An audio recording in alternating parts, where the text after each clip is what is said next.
boxing social here with promoter slash bouncer. Yes, I know. I mean, how many times have you heard that joke this week? Yes, a lot. I mean, it was only yesterday, but it seems like a million times. But I'm probably like a promotional whore, and I absolutely loved it. And it's done massive numbers. Everyone's been talking about it.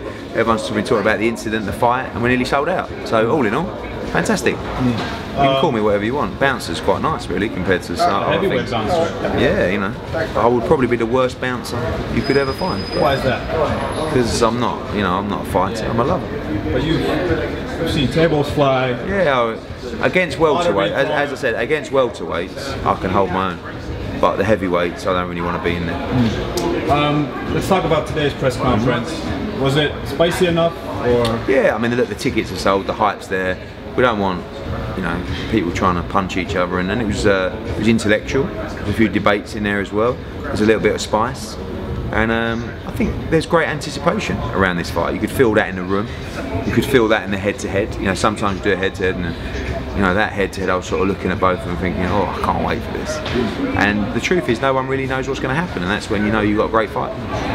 Who do you think is mentally more tougher? Because you've seen a fair bit of both fighters now. I think Lawrence seems very calm, whether that will transfer on Saturday night. Isaac, I think, has the real bit between his teeth here. I think he really feels like he's not just the underdog, but the guy who's had to do it the hard way. You know, he hasn't had the ABA victories and the Olympic appearances and been given the progression a lot quicker than Coley. He was on stop-start, he wasn't our top priority, so I think he's really got that bit between his teeth. So, I don't know, you could analyse it all day, couldn't you? You could analyse the fight all day. Ultimately, when they walk out in front of 8,000 people, they're going to look around and think, whoa, and someone's going to rise to the occasion and someone might crumble, and both might do that, I don't know. Should the fight be a huge success, are you planning to organize similar type of fights in the future where the guys might not be household names, but when the beef is there? Yeah, well, you saw it. I mean, look, you saw it with Josh Taylor against O'Hara Davis, and you almost see it with Cheeseman against Carson Jones, which is a great fight. I know Jones isn't British, but it's still a massive step up beyond his years. So, you know, our job, that's when it starts getting exciting for us, is when we build a fighter to a level, and then we say, off you go. Do you know what I mean? Do your thing. And, you know, that's when it starts becoming really interesting, because anything can happen. We find out how good they are, and I'm keen to know how good Isaac Chamberlain and Lawrence Coley and Ted Cheeseman are, and we find out on Saturday night. Thoughts about Bellotti and good fight, really good fight. I mean, I think it's a style that's going to really suit Bellotti, because I think he's one of the hardest punchers in the division, and you saw in the Jason Cunningham fight, he was outboxed for a large period of that fight, and then he just, you know, it was a fantastic finish from Bellotti. He has the ability to take you out with one punch.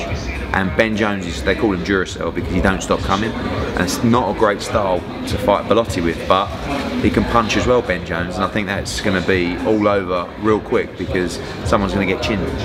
Any updates on your co-promoter, Anthony Johnson? He's not here. I'm going to dock him, you know, some money for not coming today. But when I invited him to be a co-promoter of this show, he asked me what he has to do. And I said, you come to the first press conference, you know, we use your social platforms, you reach out to your fans, tell them about the fight, and come to the show on Saturday. He was like, all right then. And he's definitely added interest, ticket sales to the show. He's going to make a few quid as well. So he's very happy. I'm very happy as always with working with him and his team. We work very well together. And we've turned this from a, you know, a big fight to a mega event. And you know, you see it unfold on Saturday. Any word, news, updates on how his training is going at the moment? Just, I mean, you know, probably 2 weeks now into camp, training hard, start sparring next week.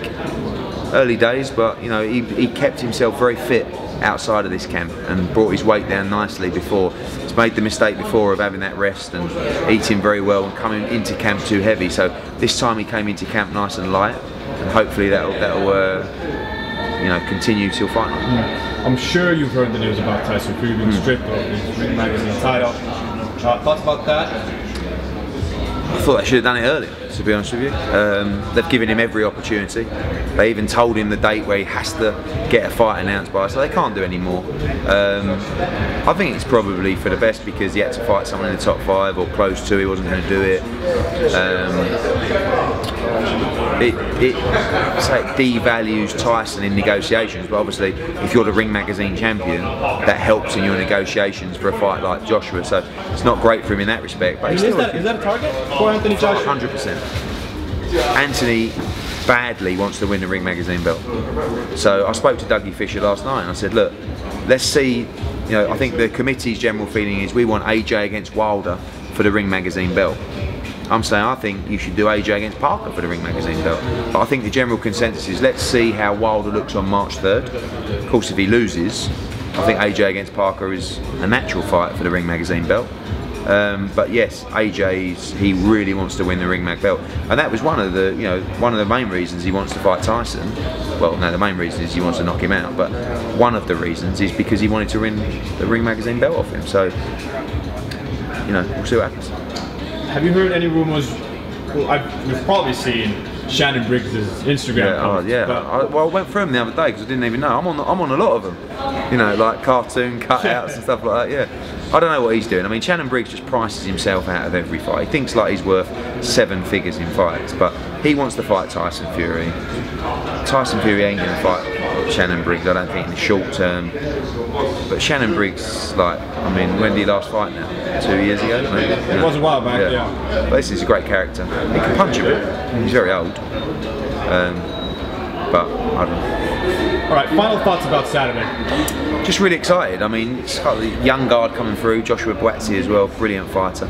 Loads of names on the card, Paul Butler, Charlie Edwards, Felix Cash is a young middleweight you really got to look out for. Nick Webb, undefeated heavyweight, Danny Dignam as well, Sean McGoldrick, Commonwealth Games gold medalist. So it's a packed card. Just really looking forward to Bellotti and Jones, but to see Ted Cheeseman step up in that fight, I really can't wait, because we're going to find out.